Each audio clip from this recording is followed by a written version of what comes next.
தமிழகத்துல நான் விஜய்னு சொன்னா அப்ப பாஜக என்ன ஆச்சு? அதாவது இன்னைக்கு நிறைய பாஜக ஆதரவாளர்கள் வந்து ஆஹா ஓஹோன்னு பாராட்டிட்டு இருக்காங்க. தமிழகத்துல நான் இனிமே விஜய் தான் அப்படின்லாம் சொல்லிட்டாங்க. தமிழகத்துல பாஜக என்ன இளைய பிள்ளை எடுப்பார் கைப்பிள்ளை அப்படின்ற மாதிரி ஆயிடுச்சா? இதையும் ஏத்துக்கிட்டாங்க அப்படின்னு சொன்னா பாருங்க, திமுக சொல்லுவாங்க அது வந்து இந்தியை திணிக்கின்றது அப்படின்னு. ஏன் நீங்க நடத்துற ஸ்கூல்ல எல்லாம் என்னத்தை திணிக்கிறீங்க? பாருங்க, திமுக ஒன்றும் இல்லாமல் போயிடுச்சு. அங்கே இருந்த கூட்டணி கட்சிகள்லாம் இங்கே வந்துட்டாங்க, வாக்கு வங்கினதும் போயிடுச்சு. ஸோ இன்னைக்கு நீங்க வந்து ஒரு அசைக்க முடியாத பொசிஷன்ல இருக்கீங்க. இப்போ நீங்க தைரியமா முடிவு எடுக்கணும். கூட இருக்கவங்க ஆர்வ கோளாறுல வந்து பழைய விஷயங்கள் எல்லாம் நாங்க பண்ணதா ஸ்டிக்கர் ஓட்டுறது, அதுக்கப்புறம் எங்க போனாலும் ஒரு கேமரா எடுத்துட்டு போறது. முதல்ல இந்த எம்எல்ஏக்கள் அமைச்சர்கள் இந்த ரீல்ஸ் போடுறதை நிறுத்துங்க. ஆய்வுக்கு போறீங்களா, பண்றீங்களா, ரைட், அதை பண்ணுங்க. அடுத்த நாள் பத்திரிகைகளில் செய்தி வரட்டும். அப்போ உங்க தொகுதியில நீங்க ஸ்ட்ராங் ஆயிடுறீங்க. ஆனா தேவையில்லாம நான் ரீல்ஸ் போடுறேன்னு சொல்லிட்டு கொஞ்சம் ஆர்வ கோளாறுல ஏதாவது எக்கு தப்பா ஆயிடுச்சு அப்படின்னு சொன்னா பண்ணதெல்லாம் ஒண்ணு இல்லாம போயிடும்.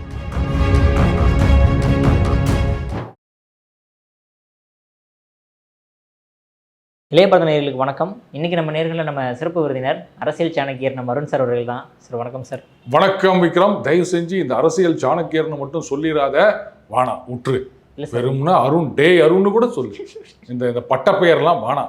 Okay sir. சார் நீங்கள் நிறைய டைம் வந்து சொல்லியிருக்கீங்க, நல்லது செஞ்சால் புகழணும், கெட்டது செஞ்சால் விமர்சனம் பண்ணணும் அப்படின்ட்டு. இப்போ தாவேக ஆட்சியில் பல விஷயங்கள், நல்ல விஷயங்கள் நம்மளால் பார்க்க முடியுது. சிங்கப்பெண் படையாகட்டும், அவங்க நிறைய அவேர்னஸ் கொடுக்க ஆரம்பிச்சிட்டாங்க.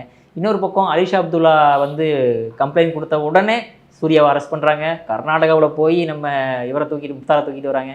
இந்த அளவுக்கு நல்லது பண்ணுறாங்களே, இன்னுமே சில விமர்சனங்கள் உங்களோட இந்த டெய்லி பஞ்ச் சேனலில் வச்சுக்கிட்டே இருக்கீங்களே, என்ன காரணம்? இல்லை, அதாவது விமர்சனம் அப்படின்றது எதை குறித்து அப்படின்றது. இப்போ பொதுவில் பார்க்கும்போது நான் சொன்னேன், இது வந்து எனக்கு கன்ஃப்ளிக்டிங் சிக்னல்ஸாக இருக்குது.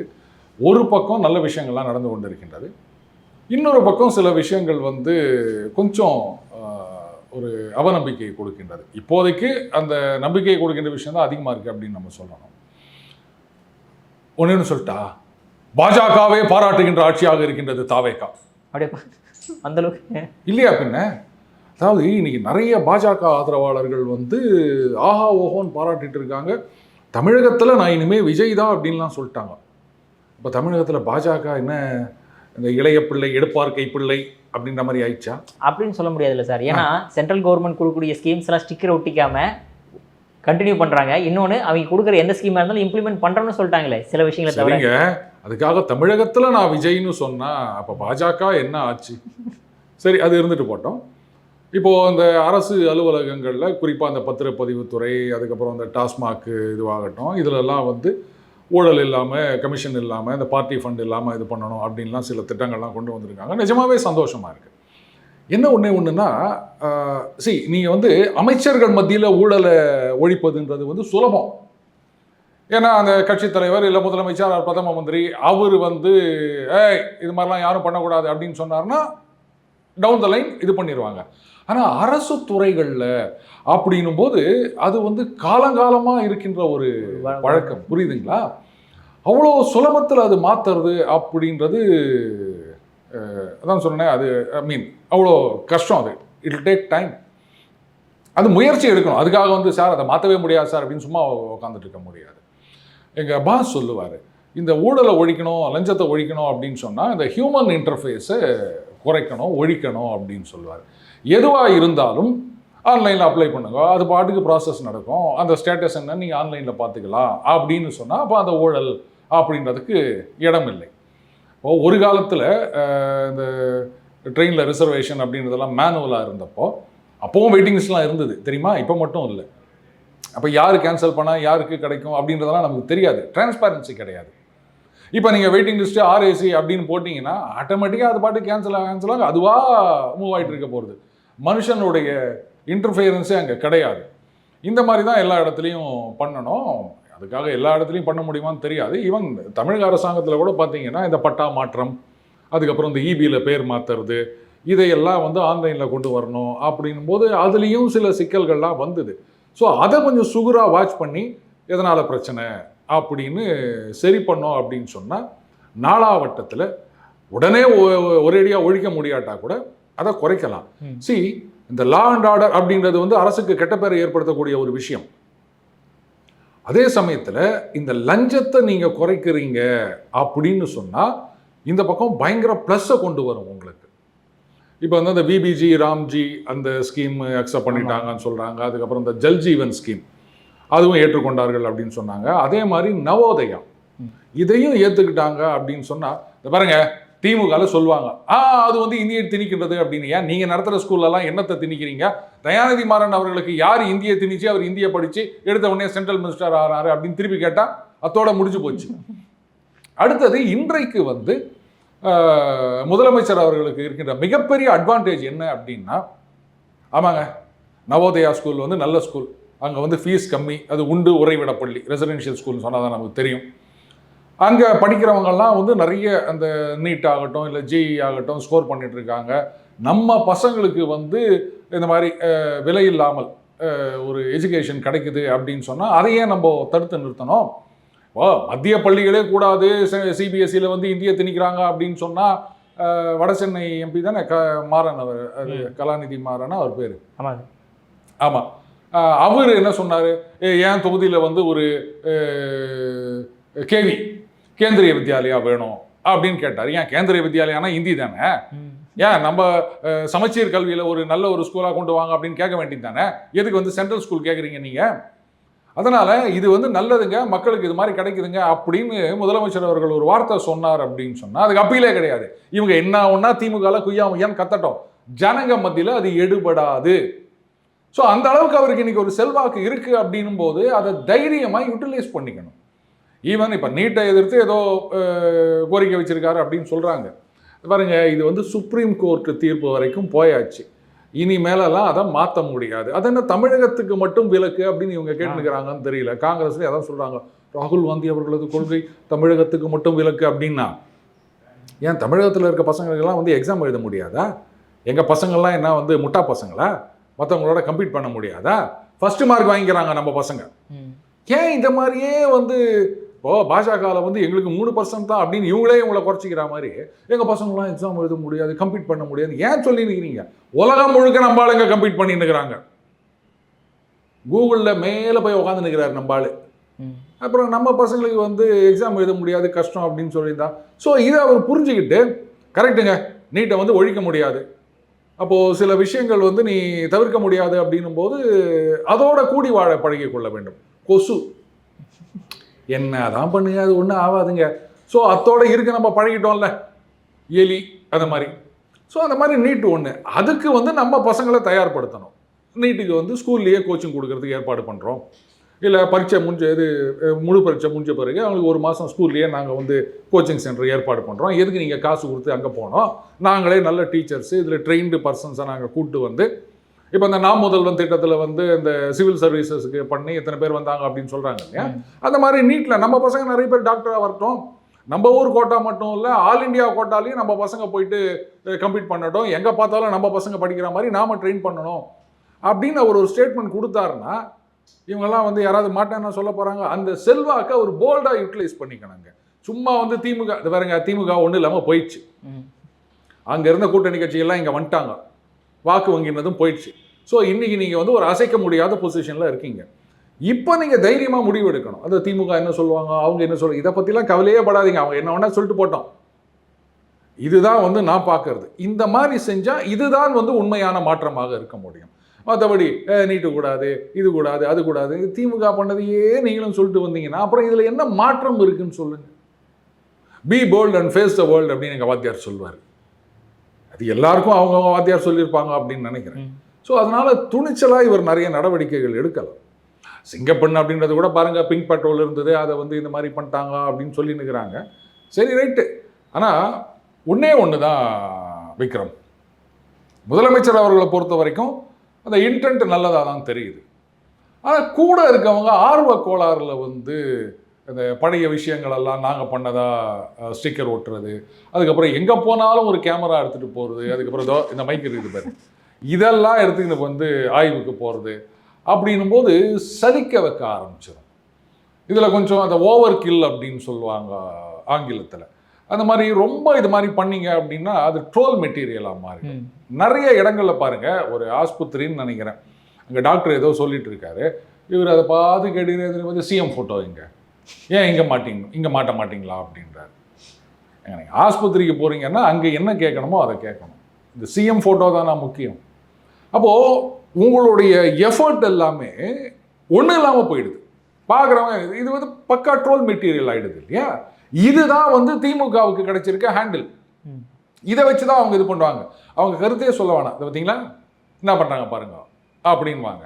அப்போது நீங்கள் என்னதான் நீங்கள் நல்ல எண்ணத்தில் முயற்சிகள் எடுத்தாலுமே அதெல்லாம் விழலுக்கு கிடைத்த நீராக மாறிவிடும். ஸோ இதை கொஞ்சம் கண்ட்ரோல் பண்ணணும் அப்படின்னு நினைக்கிறேன். முதல்ல இந்த எம்எல்ஏக்கள் அமைச்சர்கள் இந்த ரீல்ஸ் போடுறதை நிறுத்துங்க. ஆய்வுக்கு போகிறீங்களா பண்ணுறீங்களா ரைட், அதை பண்ணுங்கள். அடுத்த நாள் பத்திரிகைகளில் செய்தி வரட்டும். நிஜமாகவே நீங்கள் நல்லது பண்ணியிருந்தீங்கன்னா அதனுடைய ரிசல்ட்டு மக்களுக்கு தெரியும், அங்கே இருக்க மக்களுக்கு தெரியும். மற்ற தொகுதிக்கு மக்களுக்கு மாநிலம் முழுக்க தெரியாட்டா கூட அந்த பகுதியில் இருக்க மக்களுக்கு தெரியும். அவங்க தானே உங்களுக்கு ஓட்டு போட போகிறாங்க. நீங்கள் எம்எல்ஏ அப்படின்னும் போது உங்கள் தொகுதியில் போயிட்டு ரேஷன் கடையில் என்ன இருக்குது, அங்கே பிரைமரி ஹெல்த் சென்டர் நல்லா இருக்குதா, ஸ்கூல் நல்லா இருக்குதா, இதெல்லாம் பார்த்து சரி பண்ணிட்டு வந்தீங்கன்னா அங்கே இருக்க ஜனங்க சொல்லுவாங்க, அப்பா வந்தாருப்பா எம்எல்ஏ, இது ஸ்கூல்லாம் சரி பண்ணிட்டு போயிட்டாருப்பா, இங்கே வந்து கழிப்பறை கட்டி கொடுத்துக்கிறாங்க, இந்த கிளாஸ் எல்லாம் நல்லா பண்ணி கொடுத்துக்கிறாங்க. அப்போது உங்கள் தொகுதியில் நீங்கள் ஸ்ட்ராங் ஆகிடுறீங்க. ஆனால் தேவையில்லாமல் நான் ரீல்ஸ் போடுறேன்னு சொல்லிட்டு கொஞ்சம் ஆர்வ கோளாறுல ஏதாவது எக்கு தப்பாக ஆயிடுச்சு அப்படின்னு சொன்னால் பண்ணதெல்லாம் ஒன்றும் இல்லாமல் போயிடும். நாம் வந்து நீங்கள் கேள்வி கேட்குறீங்க, நான் பதில் சொல்கிறேன் அப்படின்னா, நான் வந்து ஒரு சாதாரண மனிதன், காமன் மேன், ஆம் ஆத்மி. இப்போ எல்லாருடைய நோக்கமும் என்ன? இப்போ நாடு நல்லா இருக்கணும், மாநிலம் நல்லா இருக்கணும், பசங்களுக்கு நல்ல ஒரு எதிர்காலம் இருக்கணும், நல்லா படிக்கிறதுக்கு வசதி இருக்கணும், வேலை கிடைக்கணும். இதுதானே நம்ம எதிர்பார்க்கறது. அது யார் கொடுத்தாலும் அதை பற்றி எனக்கு பிரச்சனையே கிடையாது. இல்லை இவர் வந்து தான் கொடுக்கணும், அவர் வந்து தான் கொடுக்கணும் அப்படின்றது கிடையாது. திமுகவில் ஆரம்ப காலத்தில் இப்படி தான், ஆரம்பமே அதிரடி, அருமையான சரவடி, சிக்ஸர் அடித்தார், இப்படியே பண்ணி பண்ணி பண்ணி இது வந்து படம் ரிலீஸுக்கு முன்னாடி அந்த ட்ரெய்லரை வச்சு ஹைப்பு கிரியேட் பண்ணுற மாதிரி எல்லாரையும் கூப்பிட்டு அதை பற்றி பேசுங்க, இதை பற்றி பேசுங்க அப்படின்னு. சில படம்லாம் பார்த்தீங்கன்னா படம் வருதோ இல்லையோ வரத்துக்கு முன்னாடி ஒரு ஹைப்பு ஓடும். படம் வந்த பிறகு இந்த திரைத்துறையில் இருக்கவங்க, அது சார்ந்தவர்கள், இல்லை இது மாதிரி இவங்க அப்படிலாம் பார்த்தீங்கன்னா திடீர்னு வந்து ஒன்று சொல்லுவாங்க, ஆஹா அருமையான படம், இந்த மாதிரி படம் நான் பார்த்ததே இல்லை அப்படின்வாங்க. அந்த மாதிரி படத்துக்கெல்லாம் நான் போகவே மாட்டேன். ஏன்னா நிஜமாவே படம் நல்லா இருந்ததுன்னா அது ஓடுன்னு ஓடும். எப்போ இவங்க 4 பேரை கூப்பிட்டு இது நல்லாகுதுன்னு சொல்ல வைக்கிறாங்களோ அப்போவே எனக்கு டவுட்டு, ஆஹா இதுக்கெல்லாம் ஏதோ பண்ணுறாங்கன்னா பின்னாடி ஏதோ இருக்குதுடா ராசகோபாலு, உஷாரா இருந்துக்கோ அப்படின்னு. அந்த மாதிரி தான் நிறைய தடவை ஆகிருக்கு. ஸோ இந்த ரீல்ஸ் அப்படின்றத கொஞ்சம் நிறுத்திட்டு ரியல் லைஃப்பில் இவங்க இறங்கி வேலை செஞ்சாங்க அப்படின்னு சொன்னால் நிஜமாக இந்த எஃபெக்ட் மக்கள்கிட்ட போகும். அண்டு இப்போ இந்த மின்சார பிரச்சனை எடுத்துக்காங்க, ஒவ்வொரு தடவை ஒவ்வொரு காரணம் சொல்லிட்டு இருக்காங்க. என்னை பொறுத்த வரைக்கும் பிரச்சனைகள் இருக்குது அப்படின்னு சொன்னால் அது பாருங்கள், இந்த கடந்த ஆட்சியில் வந்து இந்த மாதிரிலாம் பண்ணிட்டு போயிட்டாங்க, டிரான்ஸ்ஃபார்மரில் ஊழல் பண்ணிட்டாங்க, அது வந்து சிபிஐ கிட்ட குத்துக்கிறோம், இது வந்து இதெல்லாம் வந்து மாற்றணும், இங்கெல்லாம் வந்து பழுது ஏற்பட்டு இருக்கின்றது, இதெல்லாம் இருக்குது, இதெல்லாம் கொஞ்சம் டைம் எடுக்கும், கொஞ்சம் பொறுத்துக்கங்க, நாங்கள் வந்து மும்முரமாக வேலை செஞ்சுன்னுக்கிறோம் அப்படின்னு சொன்னால் எப்போவுமே உண்மைக்கு இருக்கிற மதிப்பு அந்த நேரத்தில் என்னையா ஒன்றுமே செய்ய மாட்டேன்றான் அப்படின்னு ஜனங்க சொன்னாலுமே பாரு உண்மையை ஒத்துக்கினார். நம்ம சாதாரணமாகவே பாருங்களேன், ஏதாவது ஒரு தப்பு பண்ணிட்டு கூட நம்ம புள்ள வந்து இல்லைப்பா சரி விட ஏதாவது தப்பு பண்ணாலும் ஒத்துக்கினா போய் சொல்லணும், ஏமாத்தணும்னு நினைக்கல பாரு, அப்படி தானே நம்ம சொல்கிறோம். இதுதான் மக்களுடைய மென்டாலிட்டி. ஸோ இதை புரிஞ்சுக்கின்னு அவன் நடந்தாலே போதும். அதை விட்டுட்டு ஒவ்வொரு நாள் ஒவ்வொரு காரணம் நீங்கள் சொல்லிட்டு இருந்தீங்கன்னா, இதில் வேற இன்னைக்கு வரும்போது ஏதோ ஒன்று பார்த்தேன், ஈபியில் வந்து எந்தெந்த பகுதிகளில் மின்தடை, அது என்னென்ன காரணம் அப்படின்னு. இப்போ இந்த ஃபியூஸ் கேரியர் திருடிட்டு போயிடுறாங்கன்னா ஃபியூஸ் கேரியரில் எவ்வளோ காப்பர் இருக்கும் எனக்கு தெரியல, நான் பார்த்தது கிடையாது. நம்ம வீட்டு ஃபியூஸ் கேரியரில் தம்மத்தூண்டு, நம்மெல்லாம் காப்பர் ஒயராக போடுறோம், அந்த செவுத்தில் போகிற ஒயரை கொஞ்சம் இழுத்து கட்டி அதைத்தான் நம்ம போட்டுனுக்கிறோம். அது உருகுமா இல்லையான்னு கூட நமக்கு தெரியாது. மற்றபடி இபி ஃபியூஸ் கேரியர் எவ்வளோ பெருசு இருக்கும், அதில் என்ன காப்பர் இருக்கும், அதை போட்டால் என்ன காசு வரும் எனக்கு தெரியலைங்க. இது போன தடவை வந்து அணில் ஓடி சொன்னார் இல்லையா? ஸோ அந்த மாதிரி இல்லாமல் இது பிரச்சனை இருக்குது, டிரான்ஸ்ஃபார்மர் மாற்றணும், அதுக்கு பணம் இல்லைன்னா சொல்லிட்டு போயிருங்க. யாரும் அவங்களை கேள்வி கேட்க போகிறது கிடையாது. ஏதோ நிஜத்தை சொல்லிட்டாருப்பா, அவங்க இது மாதிரி பண்ணிட்டு போயிட்டாங்கப்பா அப்படின்னு ஏற்றுப்பாங்க. ஸோ இந்த மாதிரி எதுவாக இருந்தாலும் அந்த வெளிப்படைத்தன்மை, அந்த நேர்மை, இது ரெண்டும் இருந்தது அப்படின்னு சொன்னால் இந்த ஒரு சேனல்ல விவேக் சொல்லார், உன்னை யாரும் அசைச்சிக்க முடியாது அப்படின்னு. Okay sir. அதே மாதிரி இப்போ திமுகல இருந்து திடீர்னு கம்யூனிஸ்ட் வந்து கூட்டணியிலிருந்து விலகிறதா சொல்லிட்டாங்க. அதாவது விசிக வந்து அமைச்சரவையில் இடம்பெற்றிருக்காங்க, ஐயுஎம்எல் அமைச்சரவையில் இடம்பெற்றிருக்காங்க, அவங்க கூட பிரிஞ்சு போகலை. இப்போ கம்யூனிஸ்ட்டுக்கு என்ன நிலைமைன்ட்டு இப்போ பிரிஞ்சு போகிறாங்க. ஒரு அங்கே அமைச்சர் பதவி ரெடியாக இருக்கா என்ன சார்?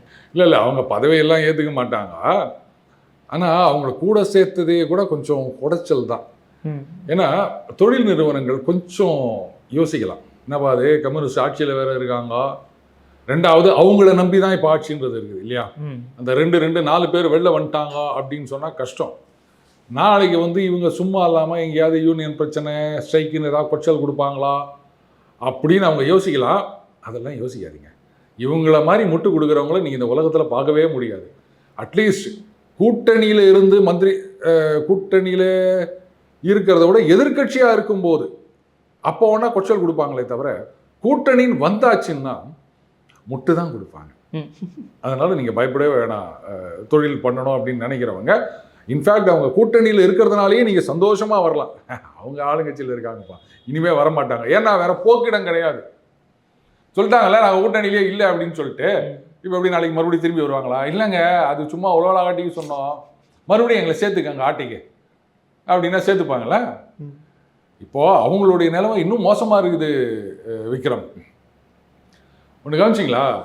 வழக்கமாக ஒரு கட்சியில் ஒருத்தர் சேர்த்துக்கிறது அப்படின்னு சொன்னால் ஒரு பகுதியில் வந்து அவர் ரொம்ப செல்வாக்காக இருக்கார், அது அரசியல் எதுவும் அவர் இது வரைக்கும் இல்லை, பட் இவரை சேர்த்துக்கினா நம்ம கட்சிக்கு செல்வாக்குன்னு, இல்லாட்டா கூட நீங்கள் வாங்க சார் அப்படின்னு கூப்பிட்டுப்போம். ஒரு சில சினிமா நடிகர்கள் அவங்கள கூப்பிட்டுப்போம், ஏன்னா அவங்களுக்கு செல்வாக்கு இருக்குது அப்படின்றதுனால. இல்லை வேற கட்சியில் ஒரு செல்வாக்காக ஒருத்தர் இருக்கார் அப்படின்னு சொன்னால் அவரை நம்ம கூப்பிட்டுக்கின்னு, சரிப்பா அவர் அந்த பகுதியில் பயங்கர இதுப்பா, அவர் நம்ம கட்சிக்கு வந்தால் நல்லா இருக்கும்பா அப்படின்னு நினச்சி சேர்த்துப்போம். ஆனால் காங்கிரஸில் சுத்தமாக செல்வாக்கு இழந்து செல்லா காசு ஆனவங்களெல்லாம் கூட வாங்க அப்படின்னு கூப்பிட்டு நிற்கிறாங்க. இது வந்து தாவேகா கொஞ்சம் உஷாராக இருக்கணும்னு நினைக்கிறேன் காங்கிரஸ் கிட்ட. ஏன்னா அவங்க வந்து டகாலும் மறுபடியும் திமுக பக்கம் போய் நின்றாலும் நிற்கலாம், அவங்களும் சேர்த்துக்கலாம். காரணம் என்னென்னா, அஃப்கோர்ஸ் இமீடியட்டாக அது நடக்காதுன்னு நினைக்கிறேன். ஏன்னா இப்போ அவங்க ரொம்ப தெம்பில் இருக்காங்க. ஆல்ரெடி முடிவு பண்ணிட்டாங்க 29 அண்ணன் அரசியல் ஞானி ராகுல் தான் பிரதம மந்திரி அப்படின்னு.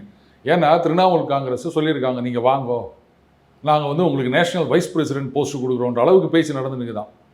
அதே மாதிரி சரத்பவார் கட்சி அதெல்லாம் வேறு கூப்பிட்டுக்கிறாங்களாம், வந்துருங்க, ஏற்கனவே உடஞ்சி துண்டாக போயிடுச்சு, ஒன்றும் இல்லாமல் இருக்குது இந்த கட்சி, அதனால் நீங்களும் எங்கள் கூட வந்துருங்க அப்படின்ட்டு. ஸோ யாரெல்லாம் தோற்று ஒன்று இல்லாமல் போயிருக்காங்களோ அவங்களெல்லாம் கட்சிக்கு வாங்க அப்படின்னு கூப்பிட்டுக்கிறாங்க. எப்படிங்க திரிணாமுல் காங்கிரஸ் செல்வாக்காக இருக்கும் பொழுது நீங்கள் இதை ஆஃபர் பண்ணியிருந்தீங்கன்னா அது கொஞ்சம் பிரயோஜனமாக இருந்திருக்கும். இது நான் ஏற்கனவே ஒரு தடவை சொல்லியிருக்கேன். ஏன்னா காங்கிரஸ் உருப்படணும் அப்படின்னு சொன்னால் காங்கிரஸ்ல இருந்து போன கட்சிகளெல்லாம் ஒன்றா சேர்த்து அந்த தலைவர்களை ஒருங்கிணைத்து, குறிப்பாக மம்தா பானர்ஜி அவர்களை தலைவராக சேர்த்துக்கினாங்கன்னு சொன்னால் அப்போ எஃபெக்டிவாக இருக்கும் அப்படின்னு. அன்றைக்கெல்லாம் விட்டுட்டு இன்னைக்கு அவங்களே தோற்று போட்டாங்க. அந்த அபிஷேக் பானர்ஜியா அவருக்கு எதிராக அந்த விசாரணையெல்லாம் துரிதப்படுத்தி இருக்கிறார்கள். எப்போ என்ன பண்ணுவாங்க அப்படின்னு தெரியாத நிலைமை. கட்சியில் இருக்க எம்எல்ஏ எம்பி எல்லாம் தொண்டை காணும் துணியை காணும்னு ஓடி போட்டாங்க. எப்படி இங்கே அதிமுகலேருந்து அப்படியே எல்லாம் ஓடி போயின்னுக்கிறாங்களோ அங்கே மாதிரி அந்த திரிணாமுல் காங்கிரஸ். ஆனால் விக்ரம், ஒன்று யோசிச்சிங்களா? நான் திருப்பி என்ன சொல்லியிருந்தேன், தமிழ்நாட்டில் திமுக தோக்கணும், வெஸ்ட் பெங்காலில் திரிணாமுல் காங்கிரஸ் தோக்கணும், இதுதான் காங்கிரஸுக்கு நல்லது. ஆமாம் சார், அப்போ சொல்லியிருந்தீங்க. ஆமாம் சொன்னமா? இப்போ நடந்துருச்சா? அதான் ரொம்ப தெம்பில் இருக்கிறாங்க காங்கிரஸ். இதில் கம்யூனிஸ்ட் போய் சொல்லிக்கிறாங்க, நீங்கள் பாட்டுக்கு உங்கள் ராகுல் காந்தி வராரு கேரளாவில் உட்காந்துன்னு பினராயி விஜயனுக்கு எதிராக ஏன் ஆக்ஷன் எடுக்கலன்றாரு, அவங்க வந்து ஆக்ஷன் எடுத்துகிட்டு போகிறாங்க. இப்படி கூட இருக்கவங்களே இது மாதிரி பண்ணி தான் என்ன அர்த்தம்? சரி சொல்கிறீங்கல்ல, அப்போ எனக்கு காங்கிரஸ் வாங்கிட்டு வெளில போக வேண்டியது தானே, போவீங்களா? ஐயோ ஏங்க இதுக்கே இவ்வளோ ஆடி போயிடுச்சு, இருந்த கடைசி ஸ்டேட் இதுவும் கையை விட்டு போயிடுச்சு, இனிமேல் நாங்கள் என்னதான் பண்ணுறது அப்படின்னு ஒன்றும் இல்லாதவர்களெல்லாம் சேர்ந்திருக்கின்ற ஒரு கூட்டணியாகத்தான் இன்றைக்கு புள்ளி கூட்டணி இருக்கின்றது. போதுமா? ஆண்டிகள் கூடி மடம் கட்டின கதைன்னு சொல்லுவாங்கல்ல, அந்த மாதிரி தான் இவங்கெல்லாம் சேர்ந்து 29 ராகுல் காந்தியை பிரைம் மினிஸ்டர் ஆக போகிறாங்களாம். அவங்களுக்கு இருக்க ஒரே ஹோப்பு, ஏதோ தமிழ்நாட்டில் தாவேகா வச்சு ஏதோ ஜெயிக்கலாம், அந்த எம்பியாவது வராதா அப்படின்னு. அண்ட் கேரளாவில் எத்தனை தொகுதி ஜெயிச்சாலும் 2 பேரும் தான் பங்கு போட்டுக்க போகிறாங்க. மேபி பாஜக டாலியை இன்க்ரீஸ் பண்ணால் கூட ஒரு 15லேருந்து 18 சீட்டு அஷ்யூர்டு இல்லையா கேரளாவில். அதே மாதிரி தமிழகத்தில் இப்படி ஏதாவது தேத்தினாதான் உண்டு. இனிமே வந்து நார்த்துலலாம் எதிர்பார்க்க முடியாது. குறிப்பாக ஊபியில் வந்து 27 சட்டமன்ற தேர்தல் நடக்க போகிறது. இது வந்து ரொம்ப ரொம்ப முக்கியமான தேர்தலாக நான் பார்க்குறேன். இதில் யோகி அவர்கள் எந்த அளவுக்கு வெற்றி பெறுகின்றார் அப்படின்றத பொறுத்து தான் 29 தேர்தலுக்கான நடவடிக்கைகள் இருக்கும்.